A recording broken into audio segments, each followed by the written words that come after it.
السلام عليكم أحبتي متابعي قناة فيكتوار شين، حياكم الله جميعا أينما كنتم.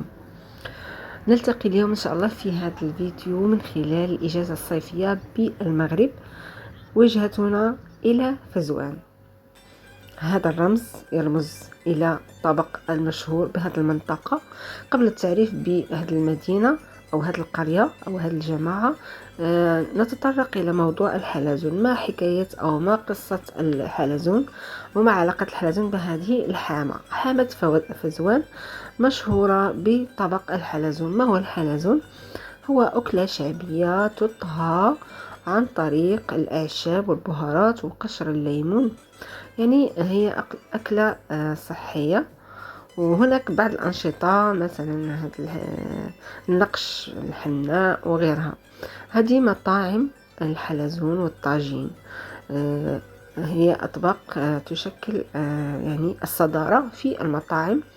كما ترون هناك براد الشاي والحلزون. هذا الحلزون يطهى بطريقة معينة صحية مفيدة من أعشاب وقشر الليمون وبهارات. هذا القدر خاص بالحلزون.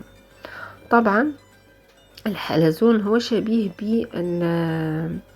بالجمبري أو الكرافيت، يعني اللب بالداخل، أقصد اللب بس، لكن هذا عن يعني الحلزون يحمل داره طبعا.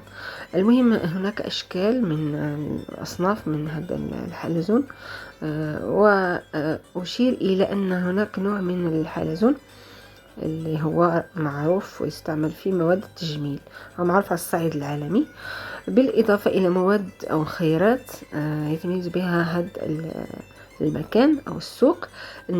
نعناع فزوان رائع. هذا النبق أو النبق يطلق عليه النبق. المهم هنا أسواق مختلفة وكلها تحتوي على أعشاب وعلى يعني كل ما يخص الأشياء التقليدية أو التراثية. الحلزون هو أكلة ربما الكثير يعني يعشقها، بما أن المكان وجهة سياحية فالناس يأتون من جميع الأماكن لتذوق هذا الطبق. ب20 درهم الطبق، يعني ما يعادل أو يساوي أو تقريبا الدينار الذي يساوي 3 أورو. هذا العسل هو عسل أعشاب، عسل حر. هنا بائع الأعشاب يعني يحفظ العسل في هذه الخزانة الزجاجية.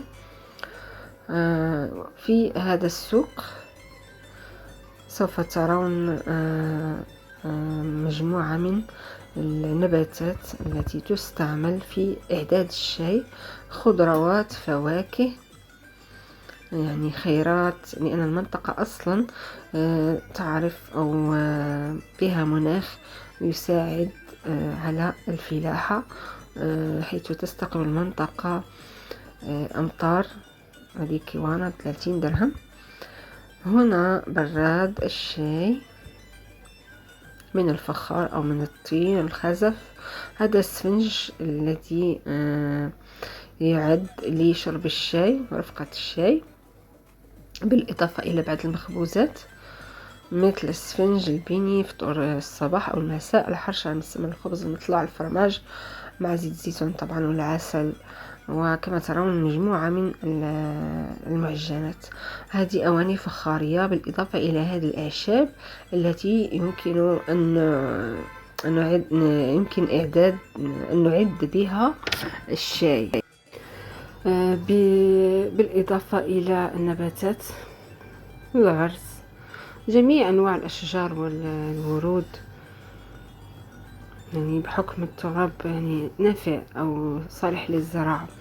هذه بعض الاحتياجات للتجميل الخاصة بالنساء. هذه جميع أنواع النقش، يعني رسومات من الحناء، بعض الأحصنة أو الحيوانات المختلفة والعربات للترفيه وأخذ تذكار. هناك أحصنة وكما قلت، وكذلك الجمال كما سنرى. هناك عدة محطات سنقف عندها، لأن هذه الحامة مختلفة يعني الأنشطة. هذه بعض المملحات. هي أسواق عموما أسواق شعبية بجوار العين التي أقيم عليها كل هذه المشاريع، عين استشفاء أو العلاج. حامة فزوان، أو سمي أصلا فزوان هذا الاسم لأنه تتوفر على حامة معدنية من المياه تسمى فزوان. هنا كاين موجود هذه ملوزة تسمى ملوزة لإعداد الشاي. هناك ملوزة الناشفة أو الجافة المجففة، وغالبا ما تسمعون البائع ينادي باسم ملوزة أو النعناع أو الشيبة. هناك عدة أعشاب. البيني المغربي، بالإضافة إلى الطواجن التي تقام بالخضار كما ترون، وهي طبعا تطهى في طاجين من الفخار. أنا أعطي معلومات خارج المغرب للتعريف بهذه الأطباق وهذا المكان بصفة عامة. قلنا هو هذه العين الموجودة هنا هي لعلاج حصوات الكلى. المياه صالحة للشرب والاستشفاء من مصدر سد مشرع حمادي. هذه بعض الألعاب، وقد تكون هذه المياه من مصدر الآبار. هذه الجمال كما ترون للترفيه، يقصدوها السياح من كل مكان خصوصا في الصيف من الخارج. هذه المياه الساخنة ذات صلابة متوسطة من الفئة البيكربونية الكالسيوم المغنيزية، وهي تتميز بنفس الخاصية التي تتميز بها ماء إفيان بفرنسا.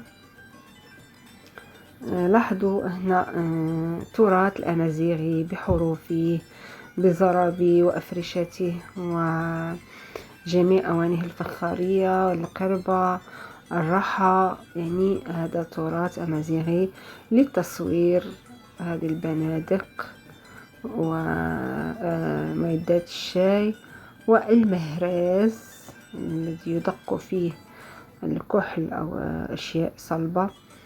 يعني كل ما يمكن استعماله في نسج الصوف. هذه رحى. يعني هذا المكان يمكن أخذ تذكار، ياخذ صور للذكرى. هذا الزي البربري أو الأمازيغي.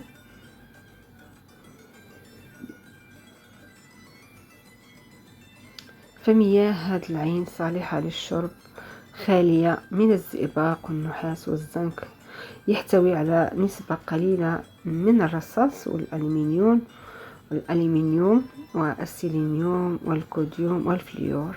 هذه ما أخذت المعلومات من دراسة حول هذه المياه. كما ترون الجمال هنا يعني للانتطاء، فهي جمال تحمل العلم المغربي أو الأزياء الأمازيغية. هو ليس بزي بقدر ما هي نقول زرابي أو سجاد أمازيغي، نسج الطراز التقليدي الذي يميز المنطقة الأمازيغية اللي هي خاصة بجبل الأطلس بالمغرب، منطقة أمازيغ أو الأمازيغيون. ومن أهم خصائص فزوان أنه فعال على المسالك البولية بنسبة 98%، أما علاج الكلى بنسبة 30%. هذه بعض الأواني الفخارية. بالنسبة للمياه كما قلت هي علاج لبعض الحالات المبتذلة أو تخفيف الألم بنسبة 70%. هذه كلها فخار من فخار، سواء القلة ما يسمى بالقلة أو الأكواب الفخارية أو الطواجن، كل وسائل الطبخ. هذا الرابوز يسمى، يطلق عليه الرابوز الغربال، يعني كلها في ممكن استعمالها بالمطبخ. يعني هذا من صنع ساكنة المنطقة، هذه لشرب الماء. كما تعرفون يعني تعرفون فوائد الطين.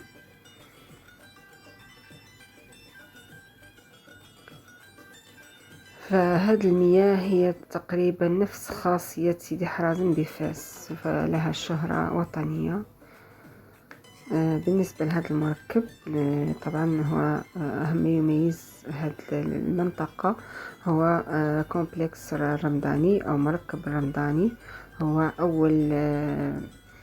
أول مشروع بهذا الحامة، مشروع عصري يحتوي على بيوت للإيجار يقصدها المرضى لشرب المياه لأطول فترة لطرد الحصى.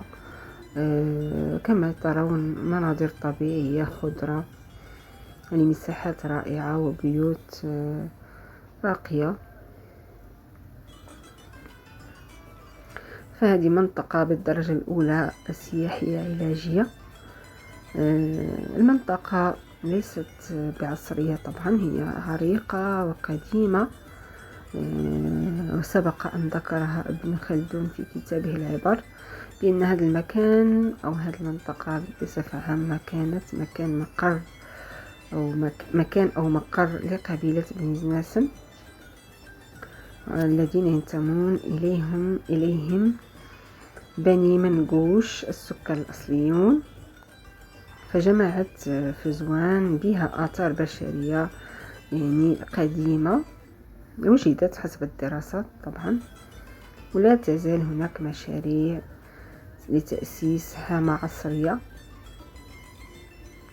مهم نقوم بجولة في هذا الكومبلكس أو هذا المركب، به مطاعم ومقاهي، لكن قد شهد تراجعا نظرا للأزمة اللي مرينا بها، الأوبئة أو الكوفيد، فشهد تراجع، حيث يعني ما كان يعني كان مغلق، ولما ما كان في توافد الناس، يعني أكيد كان مغلق. فهاد الحامة، حامة فزوان تقع بين يعني على ما بين 2 كيلومتر من الطريق الرئيسي الرابط بين وجدة وبركان. هو مكان جميل جدا. فالمنطقة تحدها أو جماعة فزوان، ممكن نطلق عليها جماعة فزوان، يحدها شمالا جماعة مداق والعتامرة، جنوبا جماعة تفوغالت وعين صفا، وغربا جماعة بركان وزقزل، وشرقا جماعة أغبال. هناك مشاريع في إطار تأسيس حامة عصرية.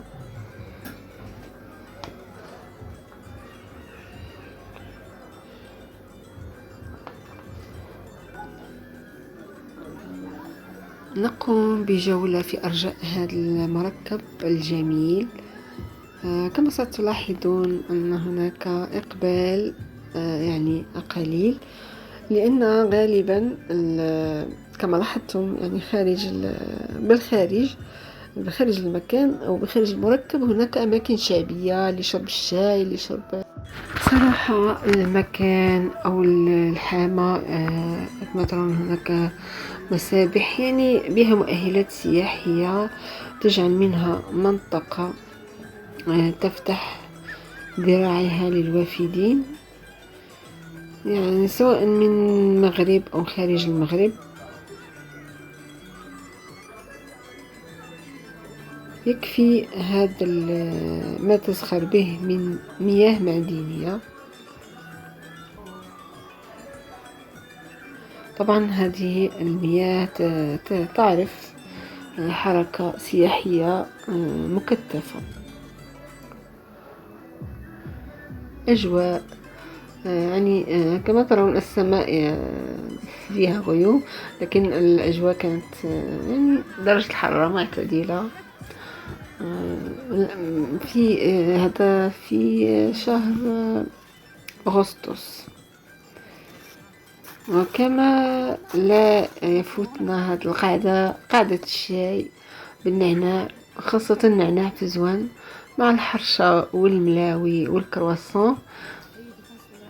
ونصل إلى آخر محطة اللي بها العيون أو الدوش. هناك دوش وصنابر.